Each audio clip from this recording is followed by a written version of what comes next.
الله من الشيطان الرجيم. بسم الله الرحمن الرحيم. وإذ قلنا للملائكة اسجدوا لآدم فسجدوا إلا إبليس أبى واستكبر وكان من الكافرين. وقلنا يا آدم اسكن أنت وزوجك الجنة وكلا منها رغدا حيث شئتما ولا تقربا هذه الشجرة فتكونا من الظالمين. فأزلهم الشيطان عنها فأخرجهما مما كانا فيه وقلنا اهبطوا بعضكم لبعض عدو وَلَكُمْ فِي الْأَرْضِ مُسْتَقَرٌّ وَمَتَاعٌ إِلَى حِينٍ. فَتَلَقَّى آدَمُ مِنْ رَبِّهِ كَلِمَاتٍ فَتَابَ عَلَيْهِ إِنَّهُ هُوَ التَّوَّابُ الرَّحِيمُ. صدق اللہ مولانا العظیم. جب اللہ تعالیٰ نے آدم صلی اللہ علیہ وسلم کی شرافت، نجابت اور برتری فرشتوں پر ثابت کر دی، بلکہ استادی ثابت کر دی کہ یہ تمہارے استاد ہیں، جتنے آئندہ چل کر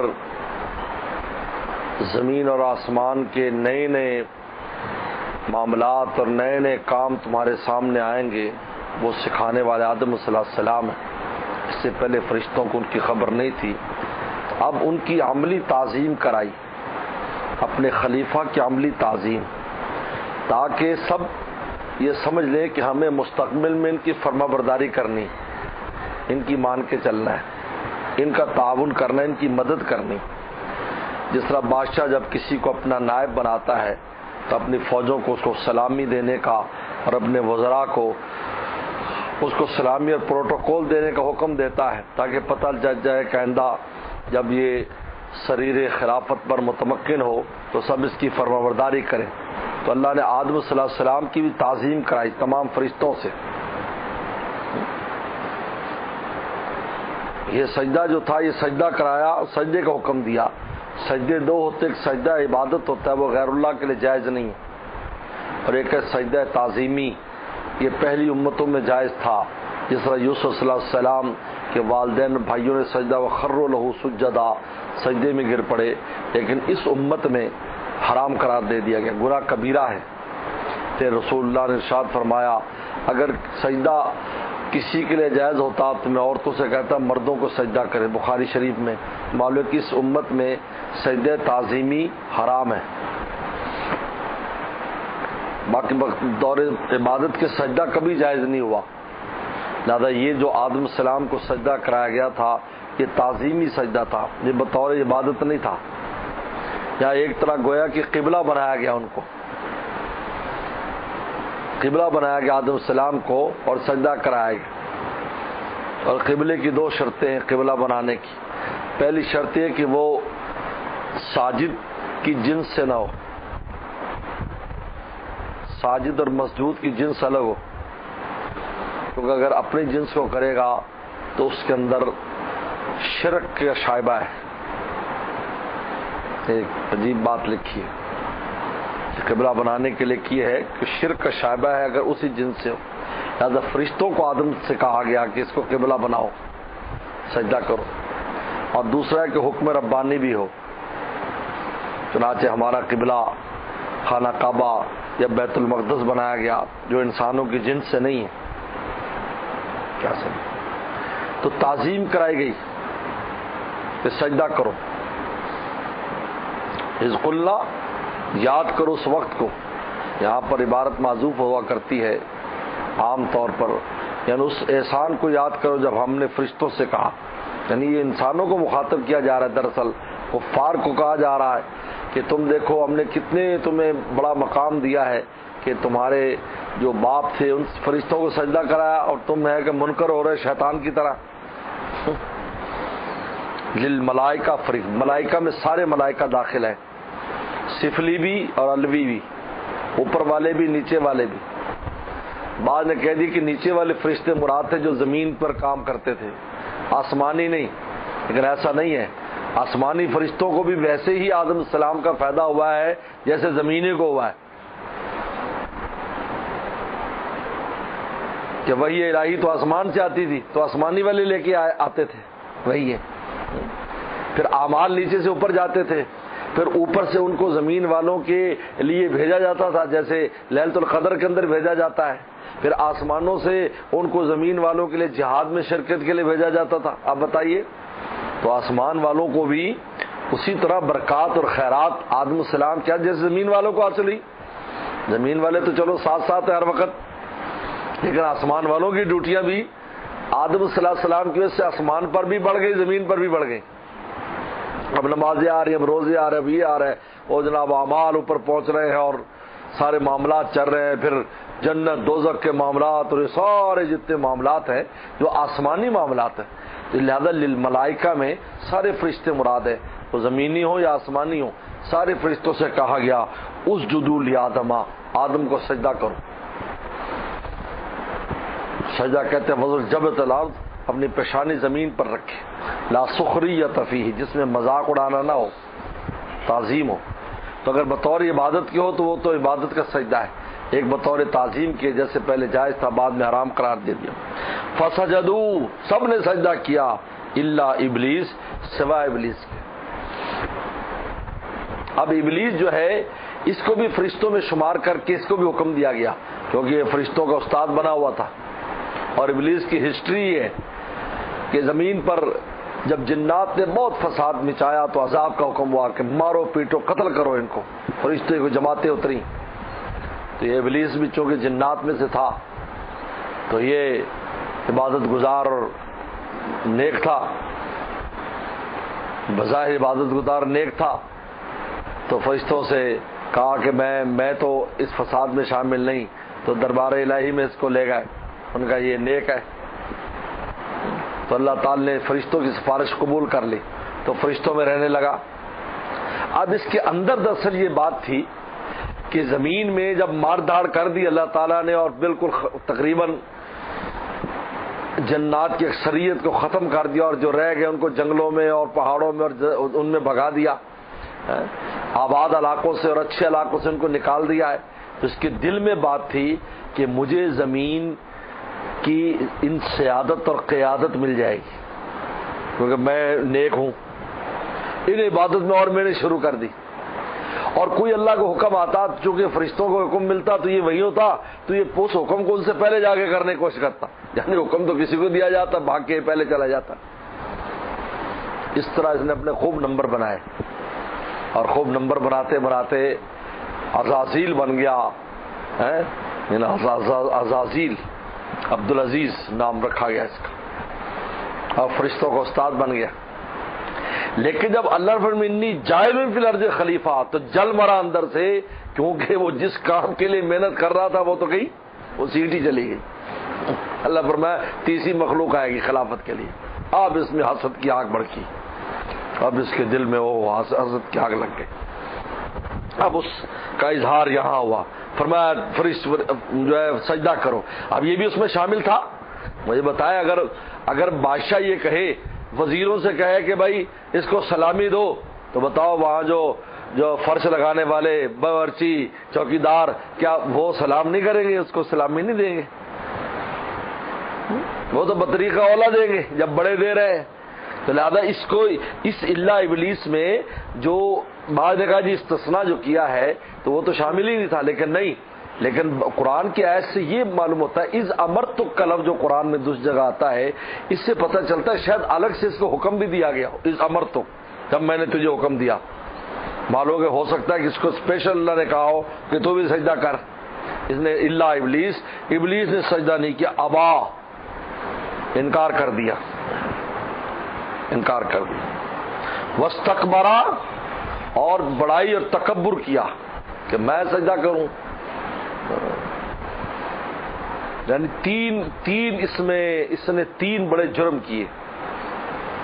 ایک تو اللہ کے حکم کو نہیں مانا، بالکل صریح حکم تھا، انکار کر دیا، حکم الہی کا نافرمان. دوسرا اس کو کہا کہ یہ خلاف حکمت ہے سجدہ کرانا. یہ عجیب ہے، اس لیے کہ میں عبادت گزار، نیکیاں کرنے والا، سینکڑوں سالوں سے اللہ کو راضی کر رہا ہوں، یہ آدم تو ابھی تو اس نے کوئی نیکی بھی نہیں کی ہے، ابھی اس کی کوئی صلاحیت بھی سامنے نہیں آئی، ابھی اس نے کوئی کام بھی نہیں کیا اور اس کو سجدہ کروں میں؟ یہ کیا حکمت ہے؟ ایک پرانا وفادار ہو اور ایک کے بھی وفاداری کا پتہ نہیں ہے، کہ جی آپ اس کی وفاداری تسلیم کرو، یہ اللہ کے خلاف حکمت ہے یہ بات، یعنی اللہ کی اس پر یہ کیا، اس میں حکمت کے خلاف۔ واستکبرا، اور کبر کیا، انا خیر منہ، میں سے افضل ہوں، خلقتنی من نار وخلقتہ من طین، مجھے آگ سے پیدا کیا، اس کو روشن ہوتی ہے، یہ مٹی سے پیدا کیا، مٹی تو کالی ہوتی، مٹی اپنے ذات کے اعتبار سے کالی ہے، اب یہ سورج چلا جائے تو ہر چیز اندھیرا ہو جاتا ہے، کالی ہو جاتی، اس میں روشنی نہیں ہے، لیکن آگ میں خود روشنی ہوتی، میں اس سے بہتر ہوں، لیکن مٹی تو مٹی ہے، آگ تو جلانے والا کام کرتی ہے اور مٹی تو زندہ کرتی ہے، مٹی میں تو زندگی ہے، مٹی میں تو رونق ہے، مٹی میں حیات ہے، مٹی میں سارا کچھ ہے، آگ میں کیا ہے؟ سوائے جلانے کیا ہے؟ مٹی میں بیج ڈال دو تو 700 دانے دے، آگ میں بیج ڈال دو پہلے سے بھی جائے، بولو کیا ہے؟ یعنی وہ میٹیریل کے اعتبار سے بھی جو افضل کہتا تھا وہ بھی نہیں ہے، اور اللہ کی حکم کی حکمت کو کہا یہ بالکل خلاف حکمت ہے، اللہ اکبر، نعوذ باللہ، واستکبرا وکان من الکافرین، اللہ فرماتے پہلے سے کافر تھا، یہ پہلے سے کافر، میرے علم میں تھا کافرین، بس ظہور اب ہوا ہے اس کا، یہ اس لیے آزمائشیں اس لیے آتی ہیں، لیمیز الخبیث من الطیب، تاکہ خبیث اور طیب میں تمیز ہو جائے، اگر یہ آزمائشیں نہ آئیں تو خبیث اور طیب میں تمیز نہیں ہو سکتی، وہاں پتہ چلتا ہے کون مولا کا ہے اور کون نہیں ہے، یہ اگر یہ جنگیں نہ ہوتی تو کبھی منافقین الگ نہ ہوتے، اور اگر منافقین الگ نہ ہوتے تو رسول اللہ صلی اللہ علیہ وسلم کے بعد مخلصین کی حکومتوں کے اندر کیا کچھ فساد نہ ہوتا، اس لیے منافقین پہلے سے چھٹ گئے، اور جب خلفائے راشدین آئے تو منافقین کے لیے کوئی گنجائش نہیں تھی، کیونکہ پہلے سے الگ ہیں، عجیب بات ہے، ورنہ کتنا فساد کرتے جو رسول اللہ کی زندگی میں کرتے رہے، تو اس وقت کتنا کرتے جب خلفائے راشدین آئے، لیکن کہیں ذکر نہیں ہے کہ کوئی مشورے میں بھی شامل ہو سکا ہو کہ کس نے وہاں کو مشورہ چلانے کی کوشش کی ہو۔ آزمائشیں جو آ گئی بدر میں تو خیر گئے نے، احد میں الگ ہو گئے، خندق میں انہوں نے فساد مچائے، ہر جگہ پر، کان من الکافرین، کافروں میں سے تھا، شیطان کا تو پٹڑا ہو گیا۔ علامہ یحییٰ منیری نے لکھا 7 لاکھ سال عبادت کی ہے، 7 لاکھ سال، یحییٰ منیری، شرف الدین منیری نے لکھا ہے، زمین آسمان کوئی جگہ نہیں جہاں سجدے نہ کیے اس نے، لیکن مقصد کیا تھا کہ زمین کی جو نا وہ بادشاہت مجھے مل جائے، کیونکہ وہ سب ایسے تھے، یہ ان میں نیک نکل گیا، ان کا مجھے مل جائے گی، لیکن اللہ تعالیٰ عالم والا تعالیٰ اللہ جانتے تھے کہ زمین کی خلافت اس کو چاہیے ہے جو ارضی بھی ہو سماوی بھی ہو، جو آدھا زمینی ہو آدھا آسمانی ہو، جس کی روح آسمانی ہو اور جس کا جسم زمینی ہو، لہذا آسمان کو بھی کی باتیں بھی سمجھے، زمین کی باتیں بھی سمجھے، وہ خلیفہ بنے گا۔ یہ تو ان کے اندر تو وہم و خیال زیادہ ہوتا ہے، اور اس لیے جنات کو قیادت نہیں دی گئی، نہ نبی بھیجے گا ان کے اندر، یاد رکھو۔ اب اس کے بعد آدم صلی اللہ علیہ السلام کو، اب آدم صلی اللہ علیہ السلام پیدا ہو گئے، اب کسی مقام پر زمین میں رہ رہے ہیں، آدم السلام پیدا ہوئے، سارے معاملات ہوئے، مانے کا جنت میں اللہ نے داخل کر دیا، لیکن دل نہیں لگ رہا ہے، پریشان ہے، ہم جنس نہیں ہے کوئی، اکیلے ہیں۔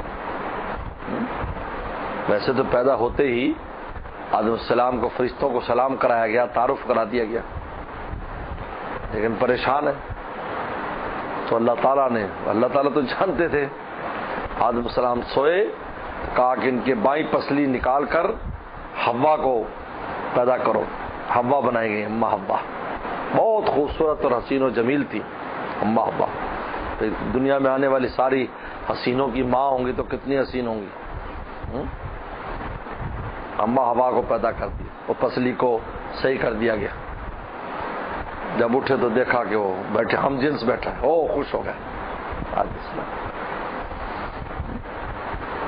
قریب جاننے لگا، فرمایا قریب نہیں جا سکتے، مہر ادا کرو، کہ مہر کیا ہے، کہ 10 بار رسول اللہ صلی اللہ علیہ وسلم پر درود شریف پڑھو. کہا یہ کون ہے؟ محمد صلی اللہ علیہ وسلم. کہا کہ یہ آپ کی اولاد میں خاتم النبیین اور آخری پیغمبر ہے. درود پڑھا، پھر نکاح ہوا، پھر دونوں جنت میں رہنے لگے. وَقُلْنَا يَا آدَمُ اسْكُنْ أَنْتَ وَزَوْجُكَ الْجَنَّةَ. اب اللہ نے جنت میں داخل کر دیا ان کو. دیکھو الجنہ سے پتہ چلتا ہے یہ وہی جنت ہے جس کا پہلے ذکر آیا ہے. پہلے جنت کا ذکر آیا ہے. نیک لوگوں کے لیے ہم نے جنت بنائی ہے، اس کا پہلے اس کا ذکر آیا یہاں پر.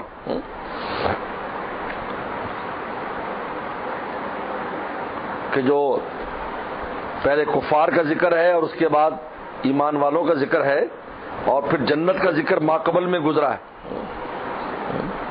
یہ وبشر الذین آمنوا ان لهم جنات تجری من تحتها الانہار پہلے گزرا ہے. جنات وہاں پر نکرا ہے، اور یہاں پر کا زوج کل جنہ، الجنہ معرفہ ہے. تو الجنہ سے پتہ ہے کہ یہ الف لام عہدی ہے، وہی جنت ہے جس کا پیچھے ذکر ہوا ہے. لہذا وہ لوگ جو یہ تفسیر کرتے ہیں کہ دنیا میں کوئی باغ تھا جہاں آدم السلام اور اماں حوا کو ٹھہرایا ہے، ان کی یہ تفسیر بالکل غلط ہے. یہ وہی جنت ہے جو معروف جنت ہے جس کا پہلے ذکر ہوا ہے، جہاں مرنے کے بعد داخل ہوں گے. وہیں پر اللہ نے آدم السلام کو اور اماں حوا کو اسی جنت میں رہنے کا حکم دیا ہے. یاد رکھو یہ زمین کی کوئی باغ مراد نہیں ہے. چنانچہ جو بعض جو رائے پوری گروپ کہلاتا ہے ان کو وہ بھی یہی تفسیر کرتے ہیں کہ یہ جنت دنیا میں کوئی مراد ہے، حقیقی جنت مراد نہیں ہے، کیونکہ جنت پیدا نہیں ہوئی. یہ معتزلہ کا مذہب ہے کہ جنت پیدا نہیں ہوئی. جنت پیدا ہو چکی ہے، بن چکی ہے. آدم السلام کو ٹھہرایا گیا. اب یہ ہے کہ جنت میں جو داخل ہوگا کبھی نہیں نکلے گا، تو آدم السلام کو نکالا گیا. یہ اعتراض کرتے ہیں کہ آدم السلام کو کیوں نکالا گیا؟ تو یاد رکھو آدم السلام تو یہ جو حکم ہے کہ کبھی نہیں نکلیں گے، یہ مابعد القیامت کا ہے، پہلے کا نہیں ہے. مابعد القیامت کا، مابعد القیامت کا یہ حکم ہے.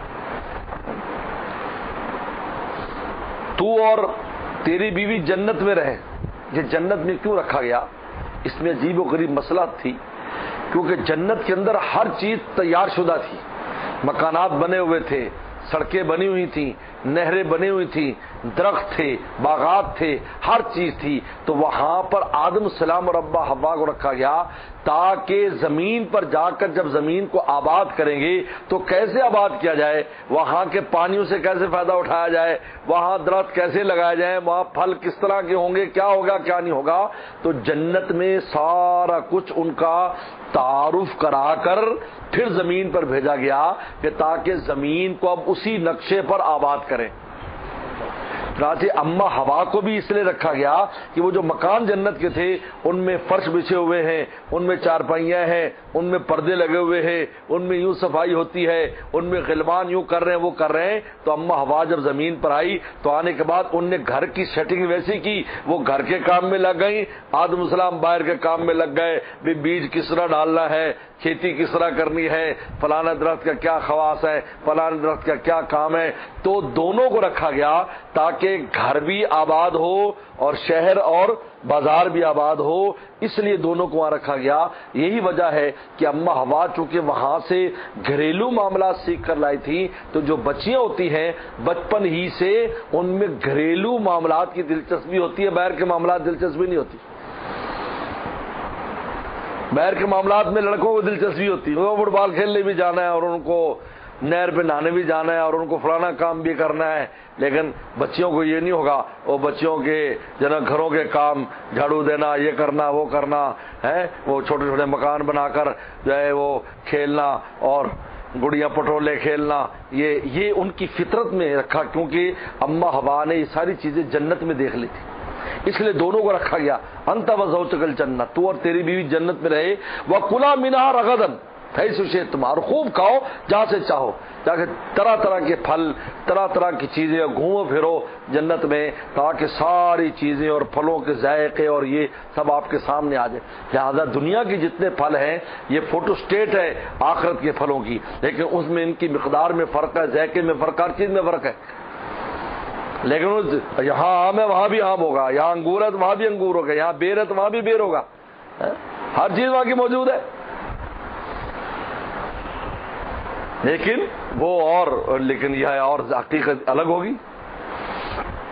یہ اس مٹی میں پیدا ہوتے ہیں، وہ زعفرانی مٹی میں پیدا ہوتے ہیں، کوئی جنت کی مٹی ساری زعفران ہے. اب اس کے بعد چونکہ زمین میں اس خلیفہ نے جا کر اللہ کے احکام کو نافذ کرنا ہے تو اللہ تعالی نے خود قید و بند بھی لگا دی. لا تقربا هذه الشجرہ، اس درخت کے قریب نہ جانا. مکلف بنا دیا، کیونکہ مکلف بننا ہے اندر جا کر. ورنہ جنت میں تو کوئی ریسٹرکشن یا کوئی رکاوٹ نہیں ہے، لیکن یہ چونکہ وہاں پر بطور تربیت کے رکھے گئے تھے اس لیے اللہ تعالی نے فرمایا اس درخت کے قریب نہ جانا. تم ایک پابندیاں بھی لگا دی، کیونکہ تکلیف تب ہے جب کچھ پابندی ہو. کھاؤ پیو لیکن درخت کے قریب، یہ اللہ تعالی نے مکلف بنا دیا اور پابند کر دیا تاکہ اپنے نفس کو روکنا سیکھے کہ نفس کو کیسے روکنا ہے. ورنہ ہر چیز کی ذات ہے مگر اس کی نہیں. اس کے قریب نہ جانا. لا تقربا هذه الشجرہ، اس درخت کے قریب نہ جانا. فتکونا من الظالمین، تم ظالموں میں سے ہو جاؤ گے. ایک بڑی اہم بات، ایک بہت اہم نقطہ یاد کر لو یا ذہن میں رکھو کہ جو چیز طبعاً یا عقلاً ناپسندیدہ ہے، طبعاً یا عقلاً، اس کے لیے حکم دینے کی ضرورت نہیں ہوتی. اس لیے اللہ تعالی نے کہیں بھی قرآن مجید میں بتایا کہ اس درخت سے کیوں روکا جا رہا ہے، اس کی حکمت کو واضح نہیں کیا. کیونکہ پھر طبی طور پر آدمی پیچھے ہو جاتا ہے کہ چیز ہے، کہا جائے یار یہ زہریلی چیز ہے، یہ جو چیز ہے اس میں زہر ہوتا ہے، کھاؤ گے تو مر جاؤ گے یا جلد خراب فلاں فلاں، تو آپ ویسے ہی قریب نہیں جائیں گے. تو عقلاً یا طبعاً اگر کوئی یہ توجہ یار یہ چیز اس میں نا میں نے دیکھا گندگی گری تھی، میں نے دیکھا اس کے اندر جو نا وہ چوہا اس کے اندر سے دودھ میں سے بھاگا ہے، یہ ہاتھ پاؤں مارتا ہوا، آپ کبھی بھی اس کے قریب نہیں جائیں گے. اس لیے اللہ تعالی نے اس آیت میں جو لا تقربا میں کوئی عقلی یا طبعی ممانعت کی وجہ بیان نہیں کی، کیونکہ اگر یہ بیان ہو جائے گی تو پھر پوری تکلیف اور پوری آزمائش اور امتحان نہیں ہے. بہت عجیب بات ہے. اس لیے یہ فرمایا تکونا من الظالمین کہ کیا ہوگا اگر یہ کھاؤ گے تم ظالم ہو جاؤ گے، تم اللہ کے حکم کو جو ہے نا وہ غیر موضوع میں اور غیر جگہ پر رکھنے والے ہو گئے. ظلم کہتے ہیں وضع شے فی غیر محلی، انسان وہ چیز کو اس جگہ نہ رکھے جہاں اس کو رکھنا چاہیے. فتکونا من، اس لیے اللہ نے یہاں پر حکمت نہیں کوئی بیان کی کہ میں نے اس لیے تمہیں روکا ہے. اگر حکمت سامنے آ جاتی تو پھر تو ویسے طبی طور پر انسان ادھر منہ نہیں کرتا. فتکونا من، میں آپ کو یار ادھر نہ جانا، اس رستے سے نہ جانا، آگے ڈاکو ہے، تو وہ تاکید کرنے کی ضرورت نہیں ہے، خود ہی بھاگ جائے گا بندہ، ادھر جائے گا ہی نہیں. نہ بھائی، اگر کہا جائے بھی جاؤ ادھر سے نہ جاؤ اور بتایا نہ جائے اب آزمائش ہے، اب کہے گا نہیں یار کیا وجہ ہے، کیوں روکا، یوں کرتا، اب کوئی عمل کرے گا کوئی عمل نہیں کرے گا. اب شیطان تو اس تاک میں تھا کہ میں آدم کو کیسے پھسلاؤں، جنت میں تو پوری اب پھسلائے گا جب کسی شے سے روکا جائے. اب یہ جب سامنے آیا تو شیطان امید میں آ گیا، ان کو ہو بس کام بن گیا، نافرمانی کرانے کا ایک چیز میرے ہاتھ میں آ گئی کہ یہ ایک چیز سے روکا گیا ہے، اسی پر لگانے کی کوشش کرو.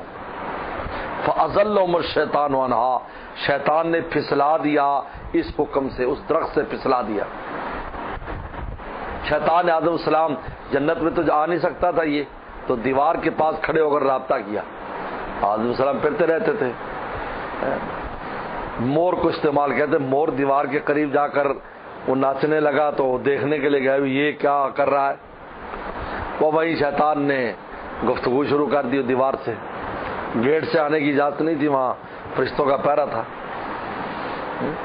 سانپ کو استعمال کیا، بعض روایتوں کہ سانپ کے منہ میں بیٹھ کے وہ سانپ اوپر چڑھ گیا اور وہاں سے آدم السلام سے بات چیت شروع کی. وسوس لہما، جیسے قرآن میں آیا، کہا کہ دیکھو تمہیں یہاں اللہ تعالی نے جو رکھا ہے نا یہ عارضی ہے، تمہیں زمین میں جانا پڑے گا اور پھر تمہیں موت آئے گی. آدم موت کیا ہے؟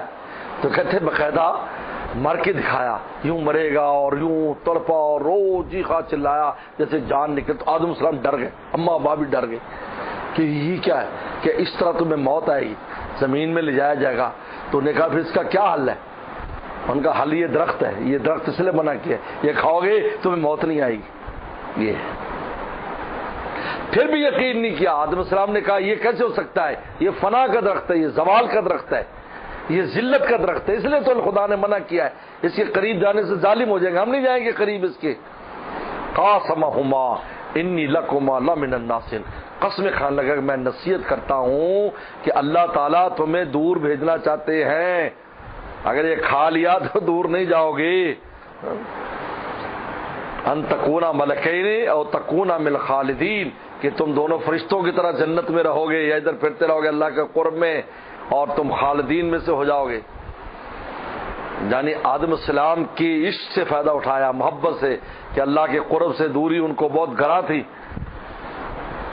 تو انہوں نے کہا کہ تم دور نہیں جاؤ گے، یہاں رہو گے تو ہمیشہ کے لیے رہو گے، اس لیے اللہ نے درخت سے منع کیا، اس کے کھانے کے بعد تم جا نہیں سکو گے. ادھر فرمایا نہ کھانا، کیونکہ تمہیں نیچے بھیجنا ہے. جب اتنی قسمیں کھائی ہیں تو اما حوا نے کہا کہ بھئی کوئی اتنی قسمیں تو اللہ کی نہیں کھا سکتا.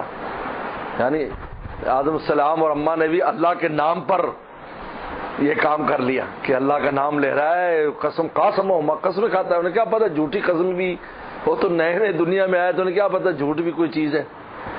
شیطان تو پرانا کھلاڑی تھا، اس کا تو پورا عملی ریاکاری اور جھوٹ پر مبنی تھا، اس کے لیے کیا مشکل تھا. جو ہے نا آراب میں بڑی تفصیل کے ساتھ ہوا ہے، یعنی اس سے بالکل صاف پتہ چلتا ہے کہ اس نے کس طرح قسمیں کھا کے اور کا ناصح بن کے نصیحت کی. فَأَزَلَّهُمَا الشَّيْطَانُ عَنْهَا، شیطان نے اس حکم سے اور اس درخت سے پھسلا دیا. فَأَخْرَجَهُم مِّمَّا كَانَ فِيهِ، اور ان کو نکال دیا مما کان فی، جس راحت کے اندر وہ تھے، مما کان فی، اس راحت سے ان کو نکال دیا اور زمین پر آ پڑے. قُلْ اهْبِطُوا بَعْضُكُمْ لِبَعْضٍ عَدُوٌّ، ہم نے کہا اتر جاؤ اتر جاؤ. یہ اہبطوا کا لفظ بھی خود دلیل ہے کہ آسمانوں سے نیچے آئے، یہ زمین کی کوئی جنت نہیں ہے، ورنہ اہبطوا کہنے کیا ہے، یا آپ کو یا باہر جا کے اہبطوا تو اخرجوا کہیں گے، اخرجوا نکلو، اہبطوا تو لے کے نیچے اترو. اور حبوط کا، حبوط کہتے ہیں جب جہاز نیچے اترتا ہے تو کہتے استد للحبوط، اترنے کے لیے جہاز تیار ہے. سعودی عرب میں جاؤ تو تمہیں یہ حبوط کا لفظ ہے، اوپر سے نیچے اترنا. اور اہبطوا کہا، آدم السلام کو خروجو نہیں کہا، شیطان کو فخرج فإنک رجیم، نکل جا، کیونکہ اس کا خروج دائمی تھا. لیکن یا اہبطوا نیچے اتر جاؤ، یعنی بعد میں پھر آنا ہے، دادا بھی نیچے اتر جاؤ کیونکہ تمہاری ڈیوٹیاں نیچے.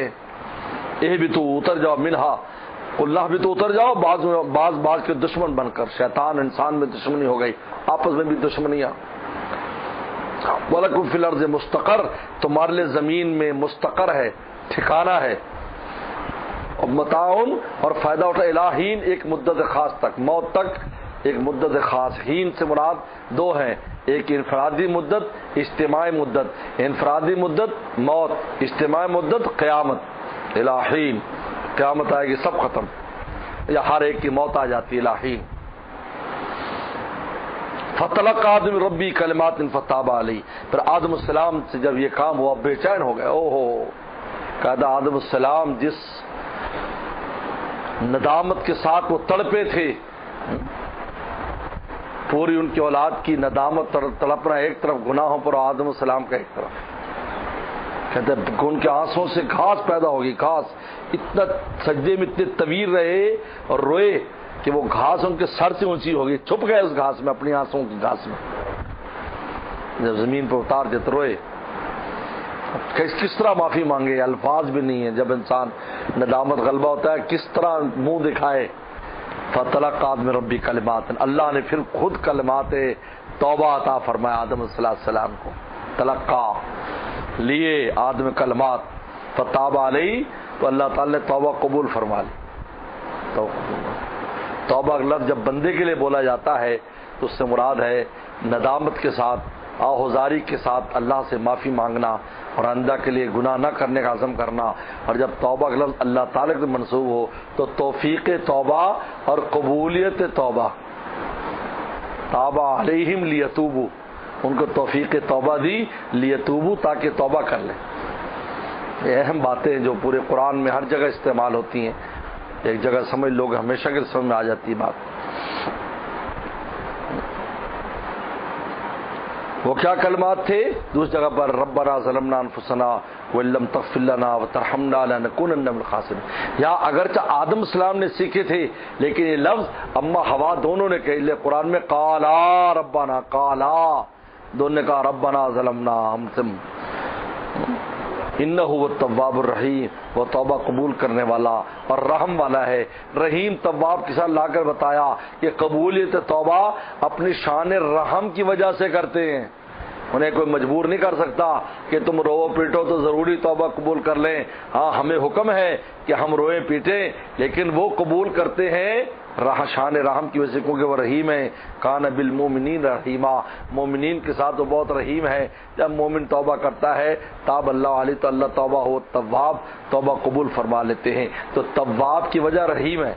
اللہ تعالیٰ کے جہاں بھی دو نام آتے ہیں ان میں آپس میں بڑا گہرا تعلق ہوتا ہے. جو دو صفات آتی ہیں، انہ هو التواب الرحیم. صدق اللہ مولانا العظیم.